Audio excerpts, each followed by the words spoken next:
Bismillahirrahmanirrahim. Assalamualaikum warahmatullahi wabarakatuh. Bertemu kembali dalam materi kimia tentang rumus empiris dan rumus molekul. Bagaimana kabar kalian hari ini? Semoga kalian dalam keadaan sehat walafiat dan tetap semangat untuk belajar ya. Sebelum kita mulai pembelajaran, alangkah baiknya kita berdoa terlebih dahulu. A'udzubillahi minasyaitonirrajim. Bismillahirrahmanirrahim. Rabbi zidni ilman warzuqni fahma. Ya Allah, tambahkanlah kepadaku ilmu dan berilah aku karunia untuk dapat memahaminya. Amin. Semoga dengan doa kalian ini, kalian diberikan kemudahan dalam memahami materi kimia dan dipermudah untuk lebih mengerti lagi materi kimia yang Ibu sampaikan. Kompetensi dasar yang akan dicapai pada pertemuan kali ini, yang pertama 3.2 yaitu menganalisis lambang unsur, rumus kimia, dan persamaan reaksi. Kompetensi dasar yang 4.2 yaitu mengintegrasikan penulisan lambang unsur dengan rumus kimia pada persamaan reaksi kimia berdasarkan kasus-kasus dalam kehidupan sehari-hari. Tujuan pembelajaran pada pertemuan kali ini, yang pertama, peserta didik dapat menjelaskan pengertian rumus molekul dengan rumus empiris dengan santun dan rasa percaya diri.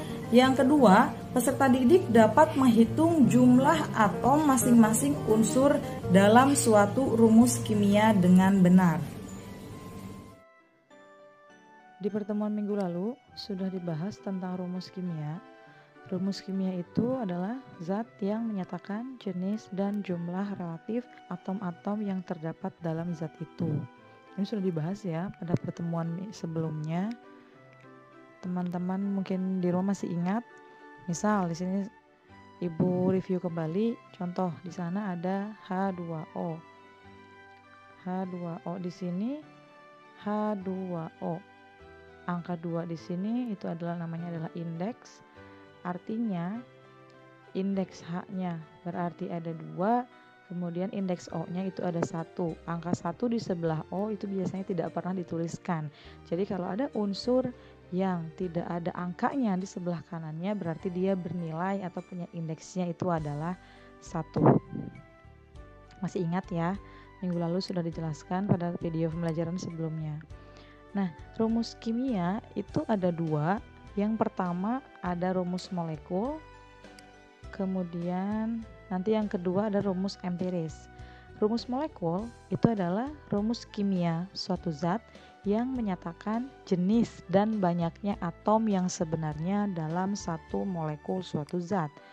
Contoh, di sini ada H2SO4. H2SO4.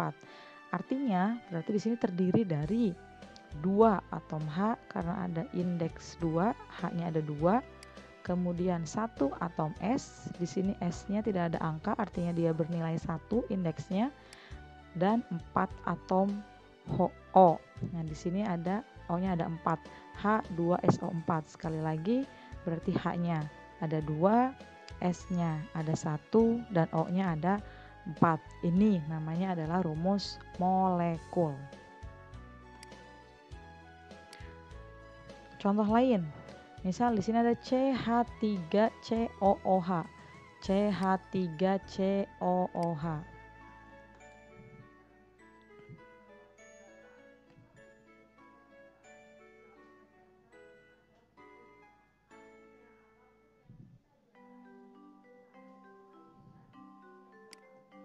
Nah, berarti di sini ada 2 atom C, bisa dilihat yang tanda merah, ini C-nya berarti ada 2.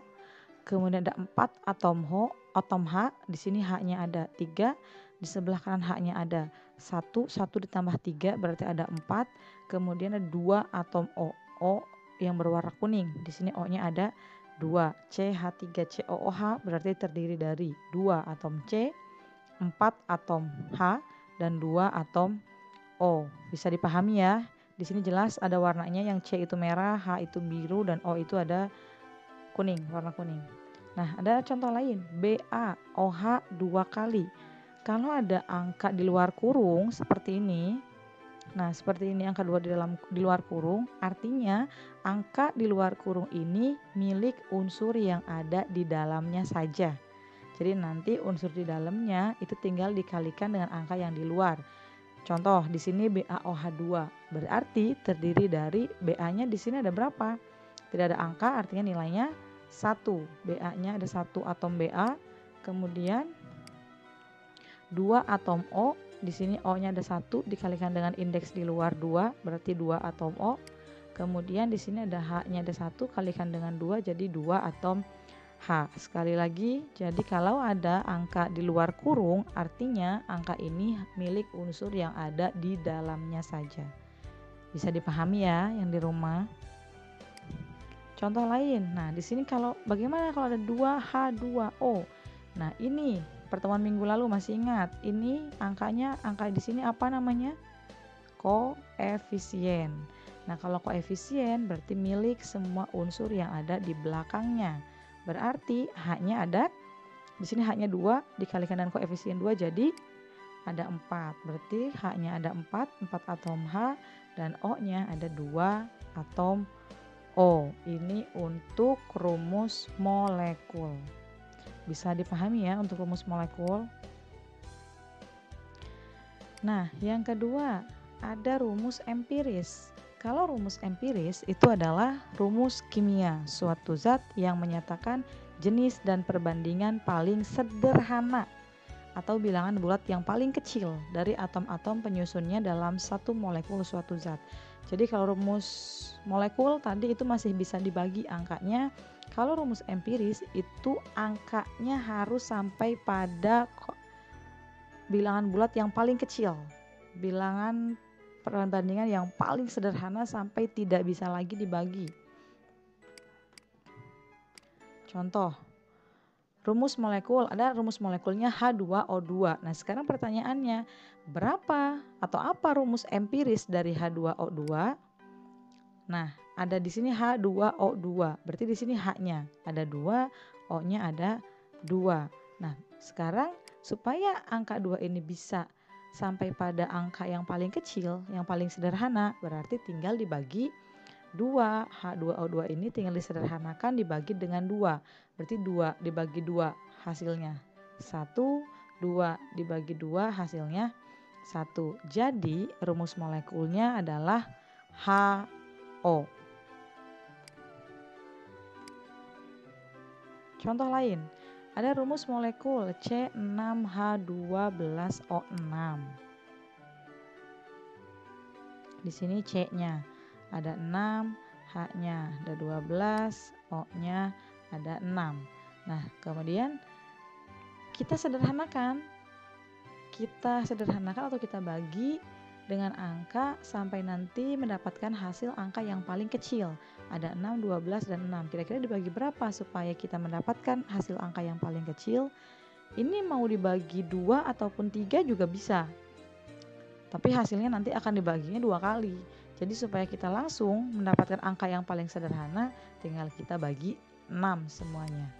Nah berarti 6 dibagi 6 hasilnya 1, 12 dibagi 6 hasilnya 2, 6 dibagi 6 hasilnya 1. Jadi C-nya ada 1, kemudian H-nya ada 2, dan O-nya ada 1.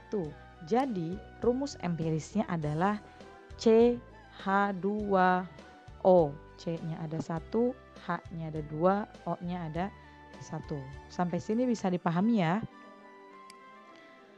Contoh lain ada rumus molekul misal H2SO4.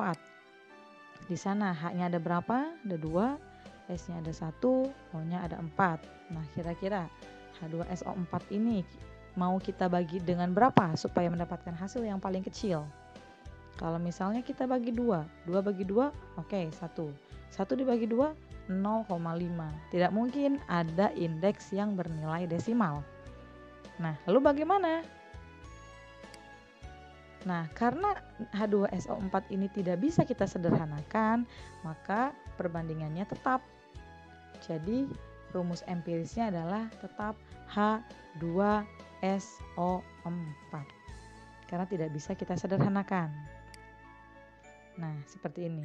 H-nya tetap 2, S-nya tetap 1, dan O-nya tetap 4. Jadi rumus empirisnya tetap H2SO4.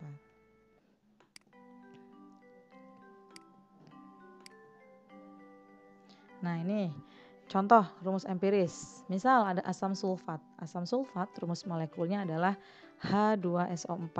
Nah, rumus empirisnya tadi tetap H2SO4. Kenapa? Karena tidak bisa kita sederhanakan, ya. Nah, sekarang etena, rumus molekulnya apa? C2H4. Ini bisa kita sederhanakan. Kita bagi berapa? Dibagi 2. 2-nya dibagi 2. 1, C-nya 1, hanya 4 dibagi 2, 2. Jadi rumus empirisnya adalah CH2. Kemudian ini C6, H12O6. Dibagi menjadi 6. 6 bagi 6. 1, 12 dibagi 6. 2, 6 dibagi 6. 1. Jadi rumus empirisnya CH2O. Nah, bagaimana dengan air? Air H2O dibagi berapa? Tidak bisa disederhanakan karena ini sudah indeks angka yang paling kecil itu 1. Ini sudah ada indeks 1, berarti tidak bisa kita bagi, tidak bisa kita sederhanakan. Jadi rumus empirisnya sama dengan rumus molekulnya, yaitu H2O. Nah, sekarang tadi ini hidrogen peroksida H2O2. Berapa rumus empirisnya? Tadi sudah dijelaskan ya sebelumnya. Ada yang masih ingat? Silahkan tinggal adik-adik jawab di rumah ya. Sampai sini bisa dipahami? Mudah-mudahan bisa dipahami ya. Kalau sudah paham, ini ada soal latihan, tugas bisa adik-adik kerjakan di rumah. Tugasnya, tentukan rumus empiris beberapa senyawa berikut. Yang pertama, C4H8O4, tinggal nanti sederhanakan jadi berapa. Yang kedua ada H2O2, yang ketiga CaCl2, dan yang keempat C2H6. Silakan bisa di screenshot untuk tugasnya. Kalau ada pertanyaan atau yang belum dipahami, bisa simpan atau tuliskan komentar, ataupun bisa via WA, ataupun bisa di grup ditanyakan ya. Baik, untuk pembelajaran kali ini mungkin dicukupkan sekian. Mudah-mudahan bisa dipahami dan mudah-mudahan pembelajaran kita ini mendapatkan keberkahan dari Allah Subhanahu wa taala. Jangan lupa like channel YouTube-nya dan subscribe. Cukup sekian dari Ibu, sampai ketemu lagi pada pertemuan nanti minggu depan. Assalamualaikum warahmatullahi wabarakatuh.